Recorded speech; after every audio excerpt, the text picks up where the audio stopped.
Okay, good afternoon to everyone. Good morning, good evening, depending on where in the world you are. We are thrilled to welcome you today to another webinar. This is webinar 7 in our post-2020 local and subnational government series that we have been running throughout the course of the year. My name is Timothy Blatch. I am based in ICLEI Africa Secretariat and ICLEI's Global Cities Biodiversity Center. And I will be moderating the webinar today. We have a very exciting program. We are going to start with a bit of an introduction from Olivier from the SCBD, and then we're going to, quite differently to how we've run the previous webinars in the series, we're going to have an open-ended panel discussion after that, and we've got some really exciting speakers lined up to give some really great inputs there. Before we get going, I just want to mention that this webinar will be recorded and the recording will be made available afterwards to all those who have registered. It's often the case that throughout the course of the webinar, many different resources, guidelines, documents, and the likes are referenced or mentioned, and we will do our best to make sure that all of those mentioned in this webinar are provided along with the webinar recording afterwards.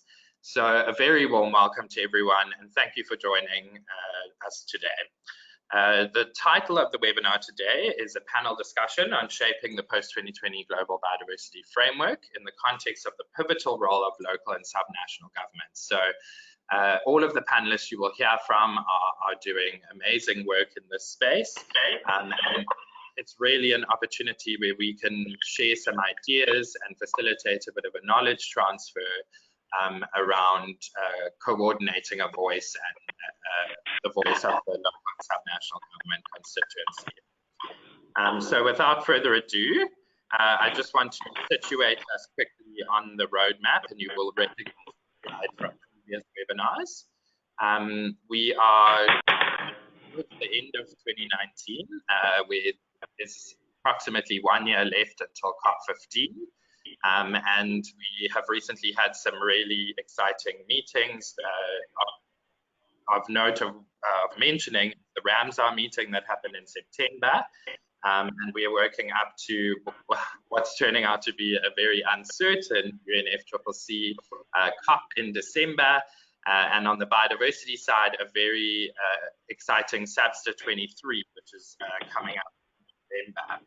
I just want to make mention of a conference that our colleague Ingrid, you'll recognize her from having presented in a number of different webinars. And she has been recently at the International Conference on Urban Ecosystems and Nature-Based Solutions, which was held in Beijing on the 29th of October and was organized by ICLEI in conjunction with the SCBD and commissioned by the German Federal Agency for Nature Conservation and the German Federal Ministry for the Environment. And I've had some very brief feedback from Ingrid. Perhaps Olivier might be able to give us some more. But basically, the program was run in a number of different plenary roundtable sessions, and the conference concluded with report backs from these roundtables that will be captured as formal submissions to the post-2020 framework consultation process. So that's where we are and where we're headed. And to give us more on that, we'd like to welcome Mr. Olivier from the SCBD. And Olivier, again, thank you for joining us. We always really value your inputs, and you've been such a support to this webinar series for a long time now. And I'm going to hand over to you. Well, thank you very much, Tim, and thanks for this opportunity to share a few thoughts with you and the panelists and the people who will join us later on. I think this is not the first webinar, so I'll try not to repeat too much of the issues that we have, but the point is from the perspective of the Convention on Biological Diversity and the Secretariat. There are few issues that are so galvanizing towards the new 10-year strategic plan or framework. It's not necessarily a plan that the convention and its many national governments will adopt in China next year. Cities and urbanization and urban consumption and the very footprint of urban expansion are clearly recognized as one of the, if not one of the biggest and largest drivers of what will happen to biodiversity, whether it will continue to go on this downward spiral that we're seeing right now, or whether we will bend the curve towards better protection and restoration of ecosystems.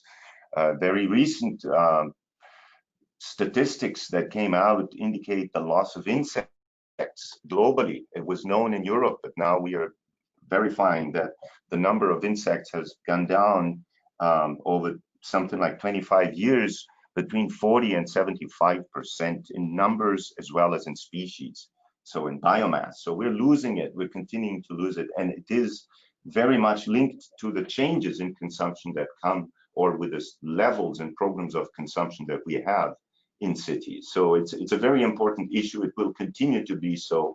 The IPBES has indicated sustaining cities as one of its 6 nexus points for change and for the kind of transformative change that is required. The same thing can be said at COP.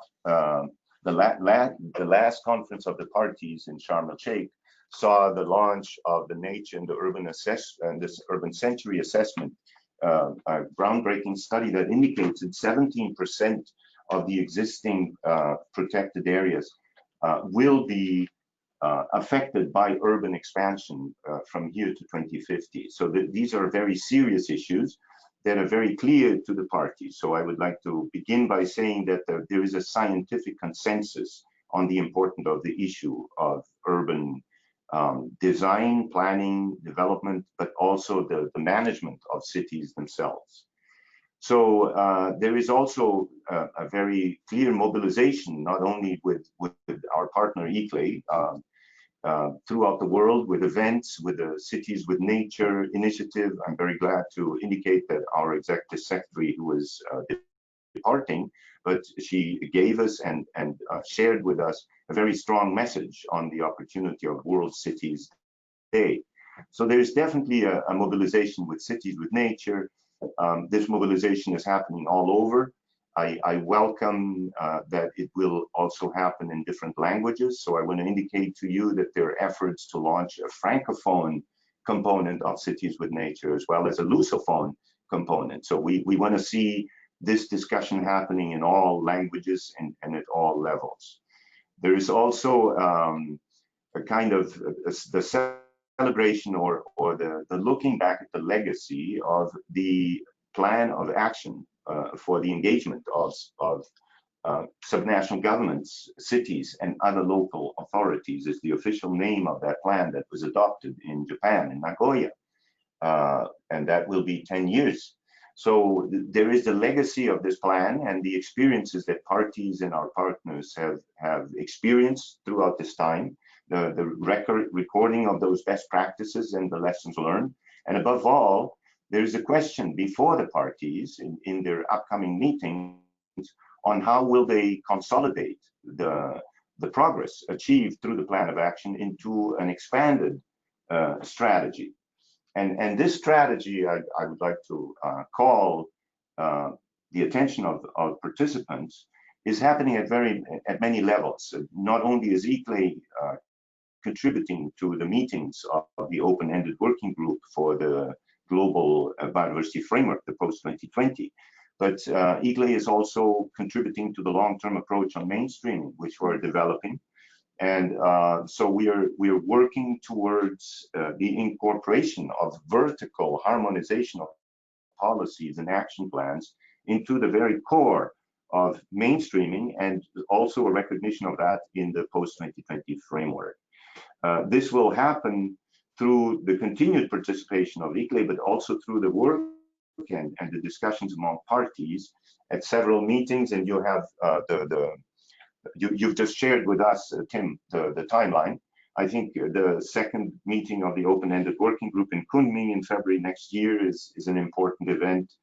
I think the third meeting of the subsidiary body on implementation in May of next year, as well as the third meeting of this open-ended working group for the post-2020 in July in Cali, in Colombia. Those will all be important milestones towards the conference of the parties in October next year, at which we will have the 7th summit of cities and subnational governments for biodiversity. So this is in very quick ways a bit of a roadmap on how exactly the contribution of cities into the post-2020 will be acknowledged.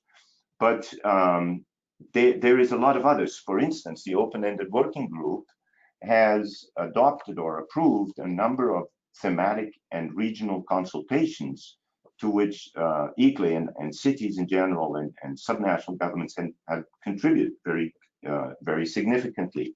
For instance, I'm glad to say that just next week, there will be a workshop on ecosystem restoration in Rio de Janeiro, Brazil.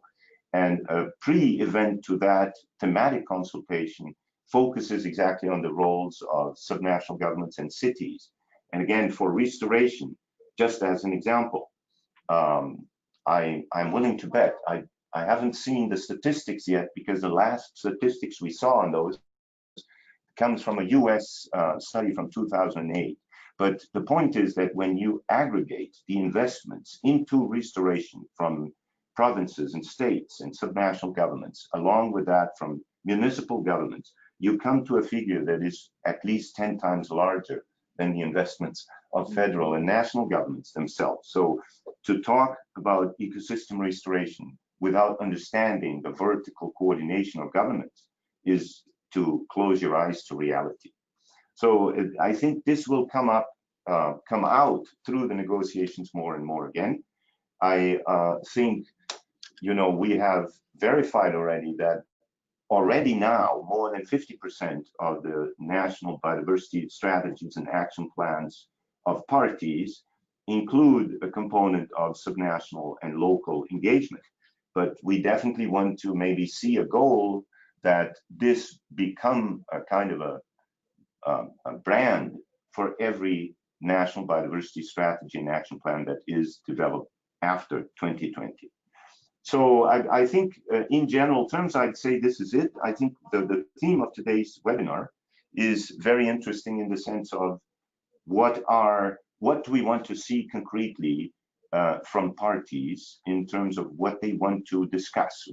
If we imagine that parties have responded to this need to consider the urban context, both in urban development and operation, but also very importantly in terms of the handprint and the footprint of urban consumption and production. I think this is, as a program officer in having focused on these issues, I would say that the education and the formatting of urban consumption and production, the cleaner production in cities, the promotion of sustainable consumption that takes into consideration the choices that consumers can make for or against nature, sometimes on the other side of the planet.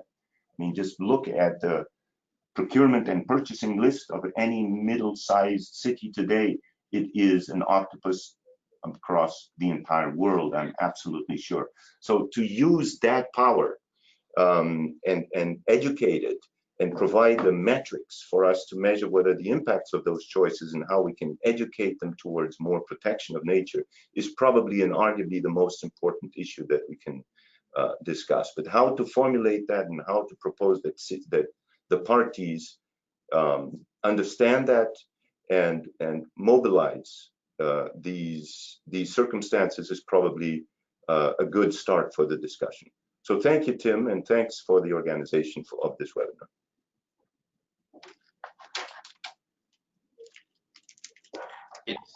Thank you so much to Oliver. Thanks for joining us. I think you've set the basis now for a great discussion. Before we move into the panel, I just wanted to invite Kobi to say a few words and maybe to sort of introduce us to the topic that the panel will be discussing. Kobi, over to you if there's anything you'd like to add. Thank you very much, Tim. I'll be very brief. This morning's session was also recorded and will be put on our YouTube channel, which was where I gave an overview of the 10 points, which really form the framework of the message that we are gathering from within our constituency of all levels of subnational governments, that we want to present towards the parties that will ultimately draft the COP decision that will set the world on a new course, we all hope and we know we need. So it's very important to make cities and regions very much part and essential to that decision and outcome. And it's our duty, I think, as a collective, to make sure that our voices are heard loudly and clearly. And we now are entering the phase where we've put ideas out, the 10-point framework is out there. How do we turn that into a position statement for our constituency? And yeah, I really want to invite everybody that's on the panel and everybody that's tuning in or will be listening to this afterwards, to contact us, to reach out and to let us know what you would like to see in that statement that we will be presenting in Kunming at the second open-ended working group in February in China. That's an important moment, but even before that, in November already at Substa, we will be talking much more with some of you and others about this position. And more importantly is that I want to remind you that no less than 17 parties have already come forward to say that they want to see strong reference to cities and subnationals in the decision that they will be taking at the end of next year. So we will be meeting with the heads of delegations of these 17 groups, one being the EU, another one being the ASEAN group. So it's more than just individual countries. It's important that we are that we make sure that the right messages are carried through, and just see us as a vehicle, please, for carrying through these messages on everybody's collective behalf. And you are most welcome to join us in all of and any of these meetings and on these webinars on an ongoing basis. So I'll stop there, but just allow me to indulge for one moment. Please, if you do not yet, follow us on Twitter. You can just go and look up Cities with Nature, and go and follow Cities with Nature and see what is happening today around the world. We are celebrating, we are over 100 cities today that are already committed to Cities with Nature. London is the 100th city, which is great news, but there are very, very key cities, large and small, from the south, from the north, that are taking hands, taking action collectively, and building up a community of sharing, learning, inspiring, putting their ambitions out there and tracking collectively how they progress against their own targets. This is the first in the world, and I'm so proud of everybody that made this happen. And today is really a day of celebration for us. We've even had wonderful cake in the office earlier today. So thank you for everybody that's making it possible. And please go and support these tweets that are coming out today. Go and have a look at the websites. I think the ICLEI Cities Biodiversity Centre has got a special article on it, and spread the word. And for those cities not yet on board Cities with Nature, it's free and easy to join. Please join us. Today is a good day to do so. Thank you. Thanks, Tim. I'll leave it at this, and happy to listen to the panel for more insight. Great, thank you so much, Kobe. So as Kobe's mentioned, it's been a very exciting day for us, and Cities with Nature as one of the engagement platforms to coordinate this work is really gaining traction now, which we're thrilled to see. So before we start the panel, just to mention, we did have a panel discussion this morning, and the webinar itself this morning was run slightly differently. So to get an update and an overview of our 10-point framework that is undergoing a wide range of consultations at the moment, that webinar recording will also be made available even to the participants of this webinar. And I think on that note, we can move over into the panel. If I can just introduce our panelists briefly. So firstly, we have Harriet Balkley, and she's a professor of geography at Durham University. and the project coordinator for the H2020 Smart Cities and Communities program called Nativeation. And Harriet is a long-time friend of ICLEI's, and she was in dialogue with Kirby on this morning's webinar, so we encourage you to listen to that as well. But welcome again, Harriet. And then we have Ms. Kirby Brandt, who you've already heard from, and she is the Director of ICLEI Africa and the Director of ICLEI's Global Cities Biodiversity Center. Always a pleasure to have you, Kirby. Then Mr. Olivier Hillel, who's also presented, and he may be able to join us for a few minutes now. So Olivier, welcome to you, and Olivier is from the SCBD. As far as I know, Sue Campbell from the Government of Scotland was meant to be on the line. I don't think she is at the moment, but if she does join us at some point, we will be able to hear from her. Oliver. Hi, I am here. You are there. Okay. Yeah. Hi, Sue. How are you doing? Fine, thank you. Thanks, Tim. Great. And then we have Han Meng, who is from UNEP, or UN Environment, in the World Conservation Monitoring Center, and she's the representative from China. And we're really excited to have her here and to get some of her thoughts. And then we have Mr. Holger Robrecht, who is the Deputy Regional Director for ICLEI Europe. So very much part of the ICLEI family, and Holger, welcome, and we look forward to hearing from you. And finally, last but not least, we have Mr. Paul Dale, who's the Senior Biodiversity Advisor in the State Government of Sao Paulo from Brazil. So welcome to all of you, and we're thrilled to have you on the line. And as I mentioned before, I think I'm going to, in the order that appears on the screen, I'm going to hand over to each of our panelists just to give us a 1 to 2 minute introduction to the work they do and where they are sort of positioned in the roadmap and the work related to local and subnational governments in the post-2020 framework. So Harriet, if you're happy, you can kick us off, and I'll hand over to you now. Thanks. Thank you very much, Tim, and thanks for having me involved in this panel today. So just briefly, in relationship to Nativeation, which is a large consortium project run through the Horizon 2020 program in Europe, what we're trying to do in the program is both understand what cities are doing at the moment on the ground in relationship to sustainable development goals, and with a particular focus, of course, on biodiversity goals, and then also to try to develop new forms of assessment, kinds of valuing, nature in cities, the tools that we need to develop business models, governance frameworks to leverage investment and finance for cities so that they can work further with nature. Particularly to do with the roadmap and the work that ICLEI are leading here, we are hoping in Nativeation that some of the results and findings that we have from rather large-scale studies, we've been looking at 1,000 different projects across Europe and another 54 case studies in depth globally, that we can bring this knowledge base, this technical expertise, to provide some technical support to the development of the platform as we go forward, and also our insights into the kinds of forms of governance that we think will work to enable cities to take up the opportunities of addressing biodiversity concerns on the ground. So I hope that's enough of a brief introduction, and look forward to the rest of the discussion. That's great. Thank you, Harriet. Just to mention, when Harriet, she mentioned the platform that we are working with her on, and that is a commitment platform that will be an integral part of the Cities with Nature overall platform.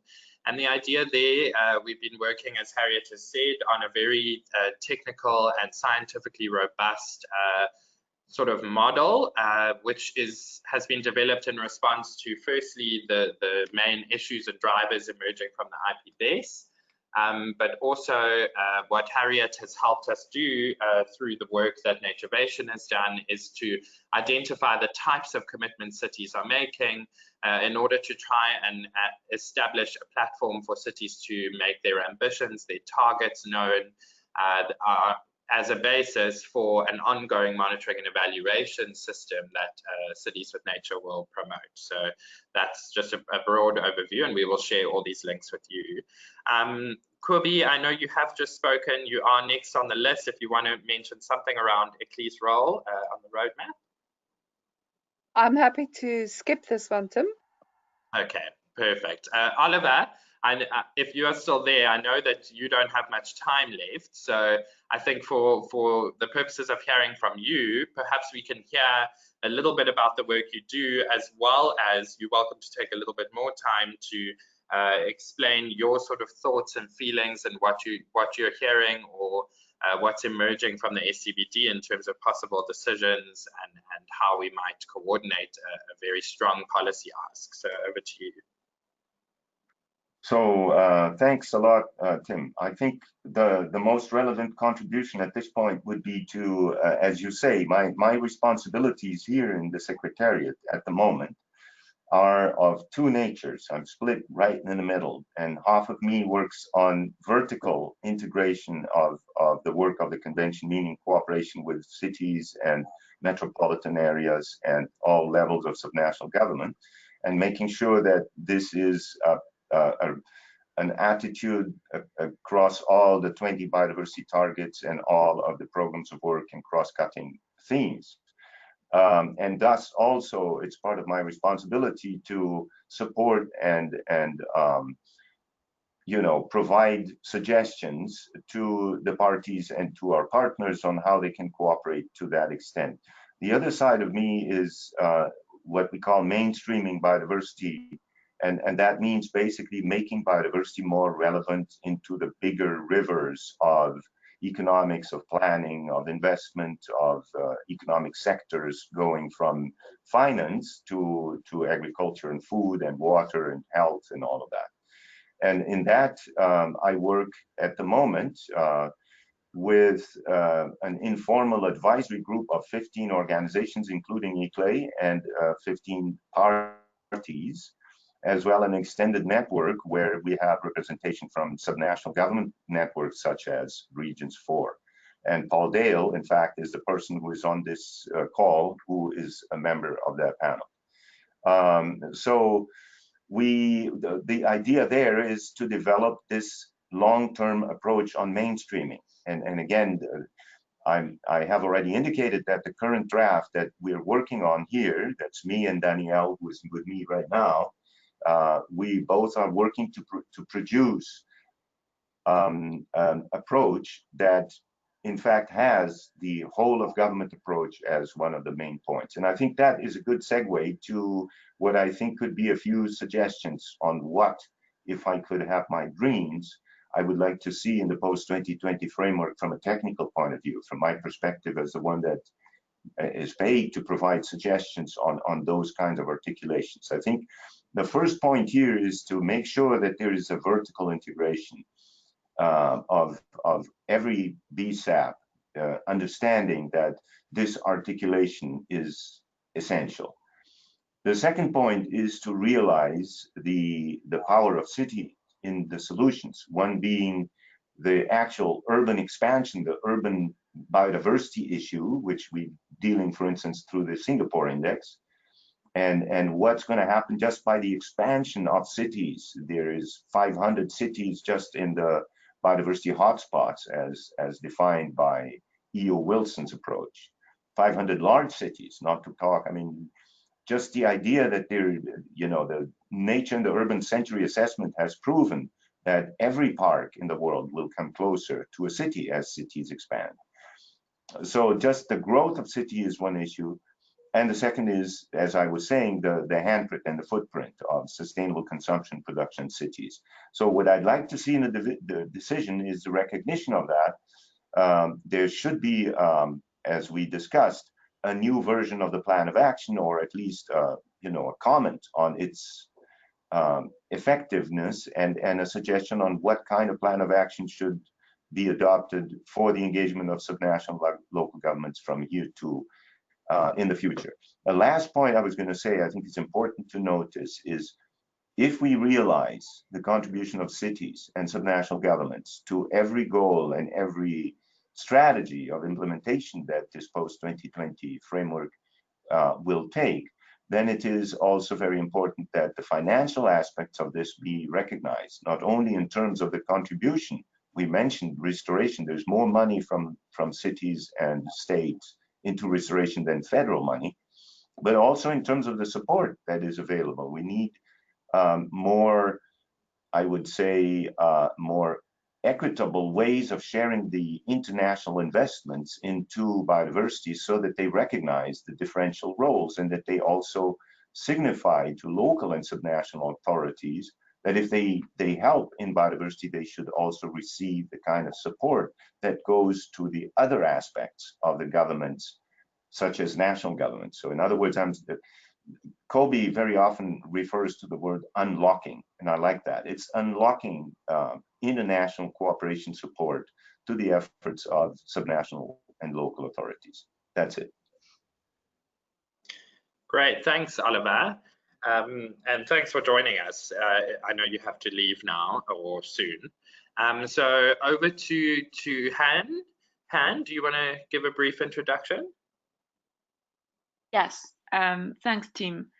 So this is Han. I'm from UN Environment World Conservation Monitoring Center, and I'm the China representative of the center based in Beijing. So my job really is to develop the center's China profile, so which is a quite broad kind of range of areas.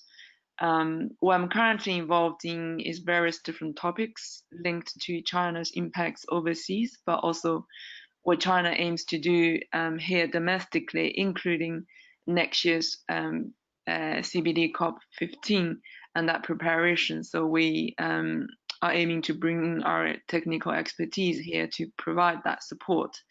But in terms of the topics, I'm currently mainly leading on our China components of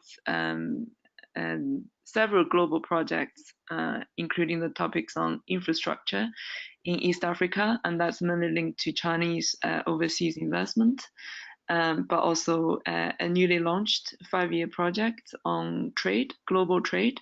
So this is very, I think, very relevant to the cities topic, although in the design of the project, we did not really have a very kind of distinct cities element in it, which will be focusing on large agricultural commodity trade across major trading states in the world, including China, Brazil, Indonesia, and various other countries in Africa. But also, I'm currently leading one cities project, which I have to say that cities is a rather new topic for the center. We do have quite extensive expertise in the non-city area, and we are currently looking into bringing in our expertise to the urban area. So in a way, we're pioneering this thinking here in China. So our collaboration here is with Chengdu municipal government to provide support in terms of their investments into the green infrastructure projects. So I very much agree with what Oliver raised earlier, that when you look at the investments that being put forward in terms of the thinking around supporting nature, actually at a local level, which quite often is not really mentioned in these international discussions, these global processes, but actually the volume of the investments that being put on the ground is actually quite large, at least as I observe here in China. And I did observe that there is a lack of capacity support, for instance, in terms of the understanding what is really, if a city is saying we're building an ecological city, but the understanding of what really this means, I think that's really lacking here.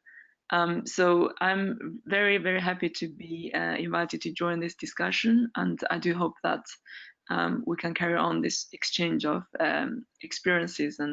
And for me, I suppose from my side, I'd be more than willing to bring in my observations here by interacting with the city level players, including city planners and also various other actors. Thanks. Tim, this is Oliver. Is it possible for me to make a quick remark? Absolutely, go for it.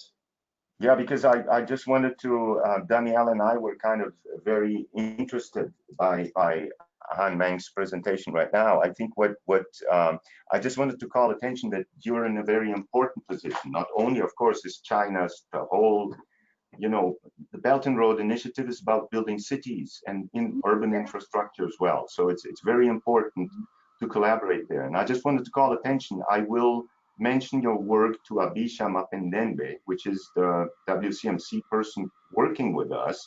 This is relevant with FAO to organize the meeting of the informal advisory group of mainstreaming will be co-organized with WCMC and Abisha in Rome in January next year. So I'd like you to get in touch with a guy called Jorge Fonseca, a Costa Rican in FAO under Chinese management. And Jorge is the person in FAO working on the whole urban connection, an urban nexus to food. So in your findings, it would be important to put this in. And the second point I was going to raise is please get in touch with Chuamen Wang from the World Bank. There is a Jeff project on cities in the city of Ningbo that should probably be examined by you when you do the profile. And the third thing I was going to say, just because I need to leave, so I think if I could be in your position, my message on the profile of China is to say that green urbanization is arguably the big brand that China can sell in the 21st century, because China is producing a level of knowledge in terms of innovation and technology for sustainable cities that is not comparable to any other country. I was just sending a note to a Sino-German meeting, and in this meeting, the message was exactly that.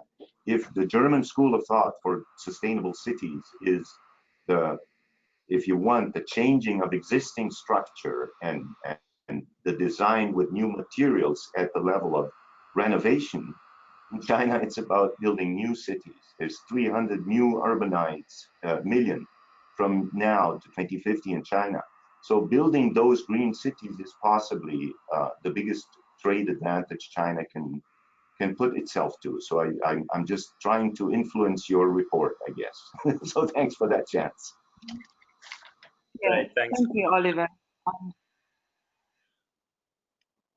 Yeah, I just want to say I think that's a very good point, and let's definitely stay in touch on these exchanges. And I think from my side, yes, indeed, there's a really high level of enthusiasm at city level.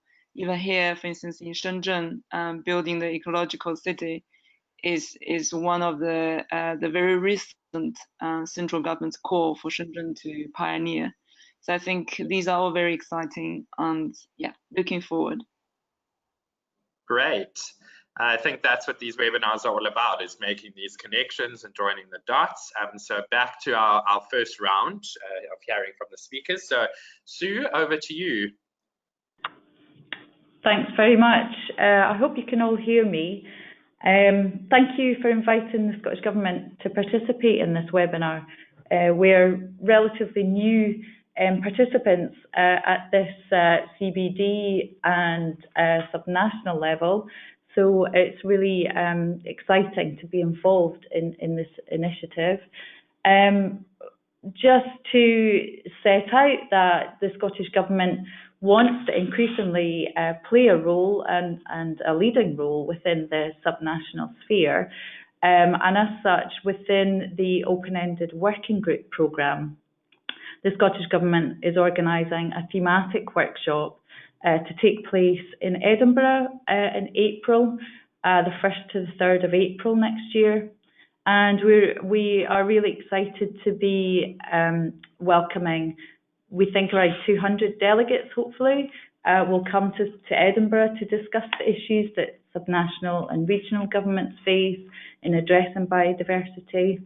Our goal for that workshop is to not only facilitate kind of knowledge exchange and information sharing, but we would really like to see some form of declaration that we could negotiate to take into further negotiations So the timing of the workshop would mean that that declaration could be taken forward into the Substa 24 and the open-ended working group 3.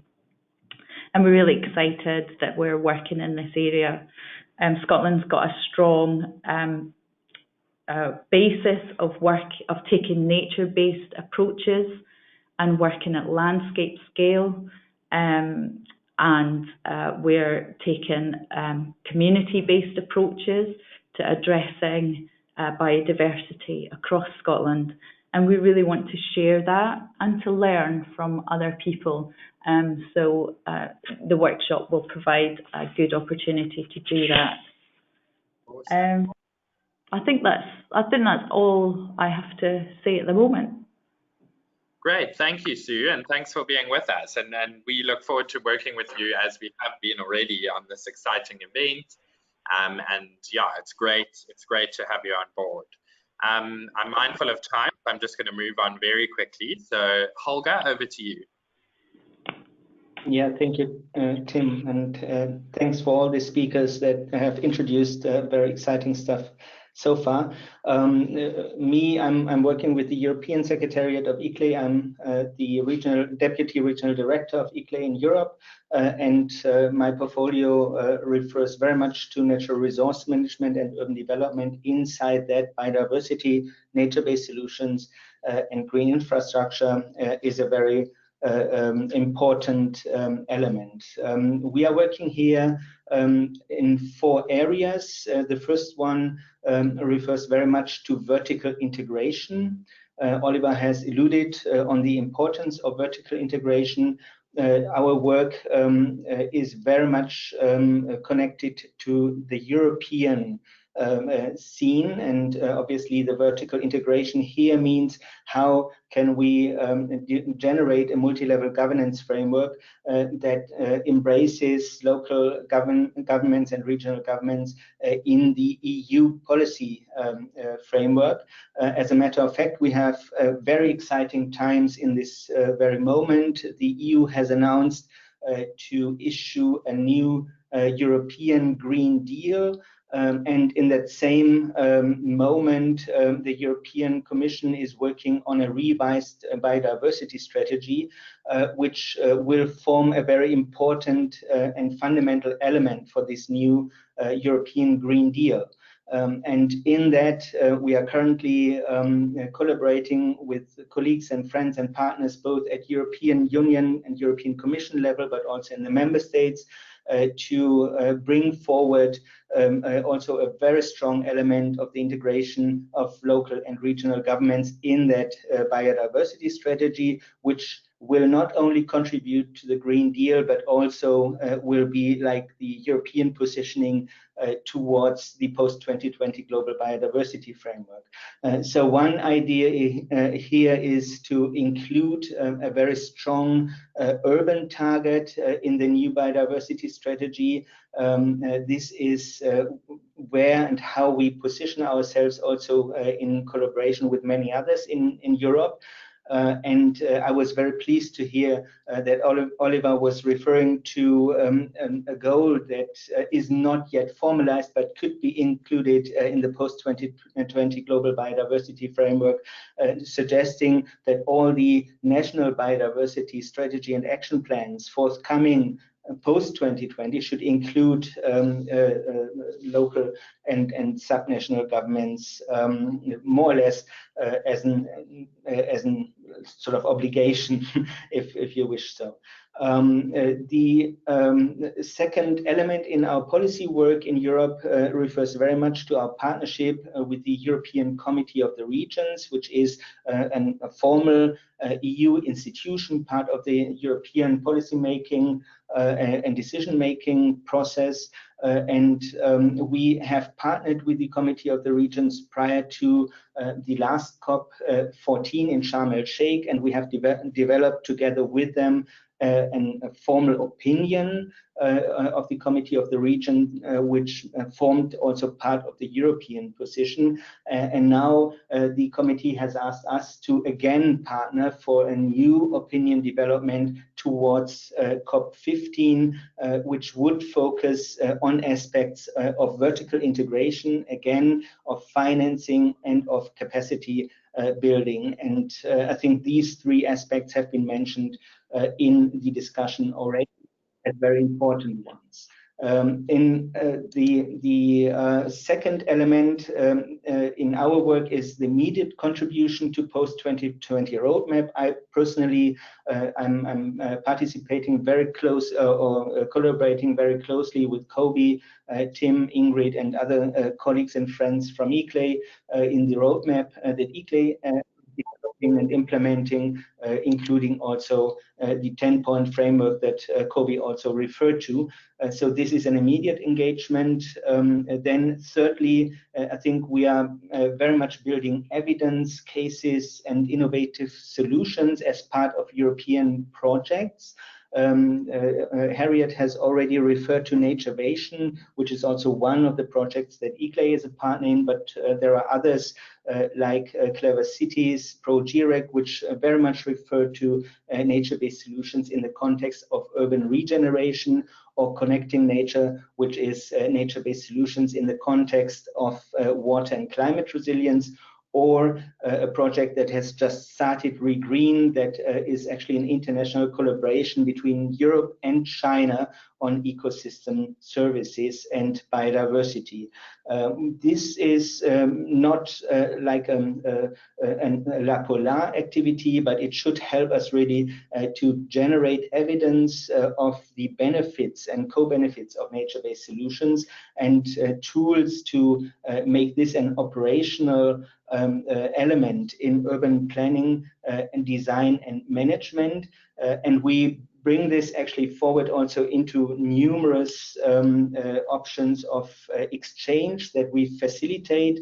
We just recently had the European Week of Cities and Regions. In that, together with our partners from the Committee of the Regions, from the Directorate General Environment of the European Commission, but also with Oliver Hillel, that we just heard, we have implemented a high-level workshop also to actually share the knowledge that has been surfaced by the nature-based solutions projects in Europe. And we focus very much on both the technical aspects, so what actually and how actually can we introduce nature-based solutions in support of urban biodiversity in urban planning and infrastructure development, but also, of course, aspects like financing. And we just have implemented also with many partners an Eclipse workshop on financing nature-based solutions last week in Athens with support of the European Investment Bank and other financing partners. So this is part of our work, and I think we try to connect dots, and we very much would look forward also to support the Scottish Government. Let me share with you that the next opinion of the Committee of the Region will more or less be published by the time of the implementation of the Edinburgh Conference, and I think it would be a very interesting liaison between Scotland, which is also as a regional government part of the Committee of the Regions, and this work. So Sue, let's work on this end together. Thank you, Tim. Thanks, Holger. Thanks so much for sharing that. We're really excited to have Mr. Paul Dale with us as well from Sao Paulo. And I know I'm mindful we're running out of time. So what I'm going to ask of all the panelists is when Paul is finished giving a bit of an introduction, I'm going to run through in the same order to ask, and maybe Kubi, if you don't mind, we'll skip you again in this round. But in the next round, just to give a sort of very quick and brief roundup of your thoughts and emerging ideas around the decision, and maybe like the top one thing that you believe should be in there. So over to you, Paul, and then we'll run the very quick second round. So thank you for the invitation again, and congratulations for everybody to talk before me here in Sao Paulo. As Oliver said, we are working on the standard constitutive network representing or trying to represent regions 4 and support regions 4, working with ICLEI and working with the Biodiversity Reserves Network also from UNESCO, and working with the groups or advisory committee on subnational governments to the secretariat of the CDD, and the goals that's coordinated by Aichi government. And here inside our inland, we are working with a working group given our horizontal integration. We are recreating a São Paulo Commission on Biodiversity, integrating representatives of the community, of academia, private sector, NGOs, and we are doing again the state plan. We are the first state that we have a state plan here in Brazil, and a commission also. So this is the things that we are doing, and I'm running. Sorry for the time. Just reinforcing the question about vertical integration, working as a federation, we consider ourselves, the local governments and subnational governments, as well, with some complementary tasks to the national government, reinforcing the national government actions. And I can give you some quickly examples, like the Aichi Biodiversity Act number 17 related to protected areas. We have here in Brazil a national system since 2000 that allows local governments to create protected areas, state governments, and the national government. So we add the areas created by these 3 levels of government, and we can reach easily the Aichi biodiversity targets. We have an example of this. São Paulo was the first one to create a huge marine protected area, and which was covering 50% of the state responsibility C. And later we have good news from the national government that create a huge marine protected areas after us, but with a huge impact all over the Atlantic Sea. So it's we are adding forces. The second question, the second example of working together with the national government, and maybe it's linking with the idea presented by Sue Campbell about the event on Scotland next year, and then this would be very nice to exchange ideas. São Paulo State has 18 research institutes, and we developed knowledge, and we apply this knowledge here in São Paulo and with other states and with national government, with the national government also. And this is very important. Not only developing knowledge, but integrating teams and issues to reinforce climate change issues, biodiversity issues, and the SDG also. The third example is linking, and this is related to the urbanization areas. The subnational government can link green areas, urban green areas, and link protected areas, integrating the municipality efforts. And this is very important to maintain these green areas for the long time, avoiding genetic erosion due to isolation of these areas. So this is our first task in this restoration plan. And the last one, the fourth one, it's related to Ms. Han presented, linked to reinforce the importance of business to trade, and also Oliver said this, and we are, as a subnational government, very close to business sectors, so we have this facility to work with them to reinforce this. So the trade sector, the private sector, it's very important for us to reinforce the pressure to changes. so we can, just concluding, have direct access to resource. We could have more direct access to resource, supporting the state and the local and the country activities, considering the urgency of these themes, and reinforcing the questions that we are dealing now, reinforcing the importance of communication, and unifying some languages, like trying to unify, to integrate the indicators that we are using for local governments, subnational governments, and the federal government, so we can develop main indicators that we could use as one. Thank you. Great, thank you, Paul, and thank you for sharing those incredible examples. I think with the wealth of knowledge and the incredible things that are happening amongst those on the panel, we could probably easily talk in discussion for 3 days solid.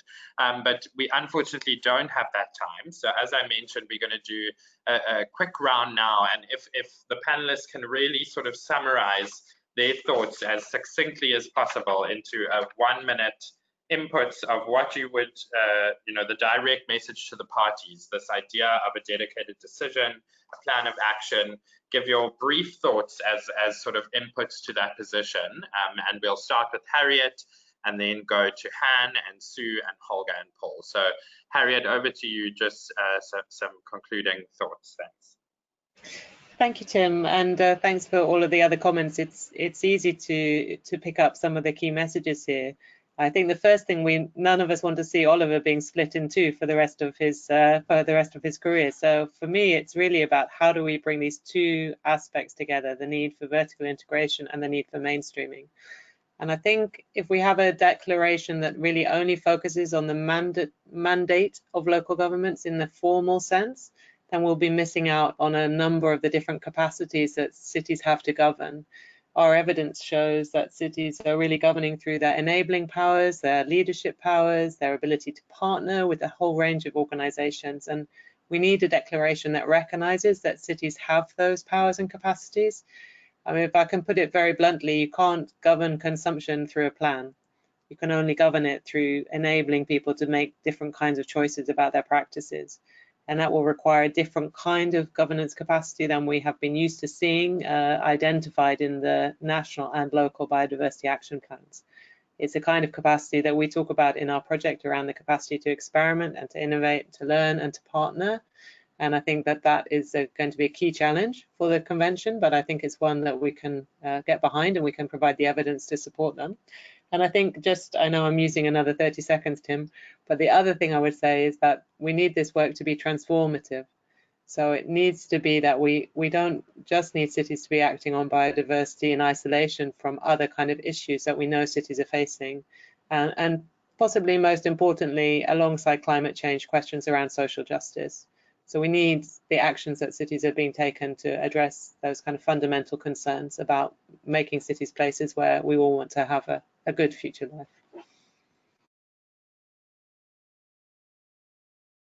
Great, thanks, Harriet. That was great and perfect amount of time. So Han, over to you. Thanks. Thanks, Tim, and thanks, Harriet. So for me, I think if only one point I would like to raise that I think is really important for the recognition that cities are important to make the change in terms of when we think about in the nature or the biodiversity context. So I would say that's the point to raise this one, wouldn't say decision, but for cities to set up the ecosystem or natural capital accounts to be set up at city level, so that this can better support cities to understand the value of nature in contribution to the social and economic activities, and also help to mainstream the thinking of nature and the nature's contribution towards cities beyond just the environmental sectors. Because we know at the local level, I know in China at least, we say LBSAP, the local level biodiversity strategy plan, the action plan, is actually mainly staying within the environmental sector, the environmental departments. So how can the planning departments, how can the transportation departments can better understand the value of nature and integrate this into their decision making? So I think having this understandable data or information to support that will be really important. So I raised this as my one point.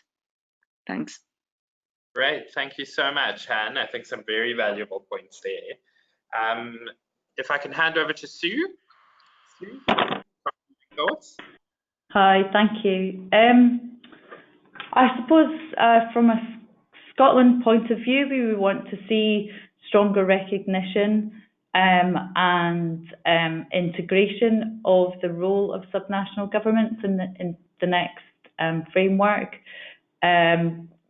recognising that subnational governments in particular, which is where Scotland sits, are ideally placed to work both with the vertical integration and the horizontal integration of governance.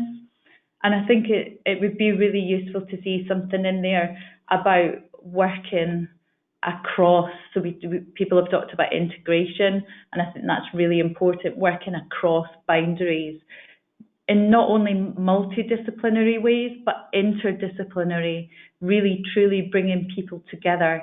And Harriet mentioned something there about speaking the same language. I think that's really, or somebody mentioned it before, but speaking the same language is really important, that we all have a common understanding of the words that we're using, because they can mean different things. So there's something in there about a shared language. So that's from me. Awesome. Thanks, Sue. I think that is, I mean, you've touched on something great, this idea of integration and speaking the common language. That's for sure going to be very important in the coordinating efforts. So thank you. Thanks for joining us. And Holger, over to you for some concluding thoughts. Thank you very much. Well, I can make my life very easy, and my very one point is the inclusion of what my previous or predecessors in speaking have said, because then I covered the vertical integration, the declaration, the transformation, and the monitoring element, which gives me 4. If I can add my personal one, I think it is very important to make a move to formally include local and regional governments as a party. That will be very important also because it will help them to access financing, which is the second element in it. And I think it will be very important also to include a particular target on urban in the post-2020 Global Biodiversity Framework. Thanks, Holger. That's a really, sort of ambitious, but that, I hadn't even thought of that. That's a great idea. So thanks for sharing. Paul, over to you for some remarks.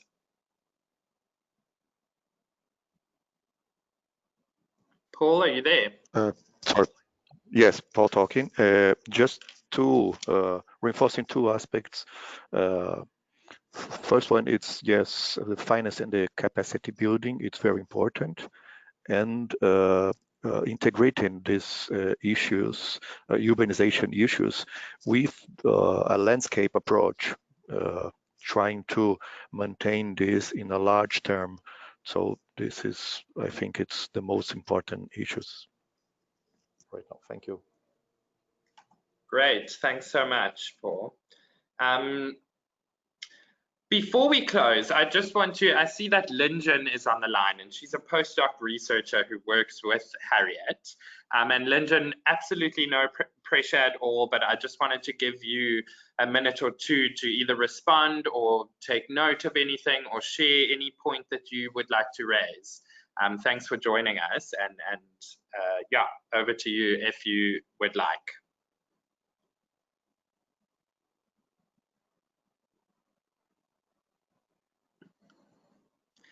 Okay, it doesn't look like Linjin. I don't know, it's got a little mark on her name, so perhaps not. Can you? Okay.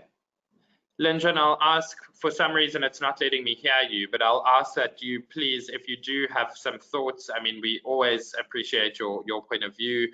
So if you could add them to the chat box now, that would be awesome.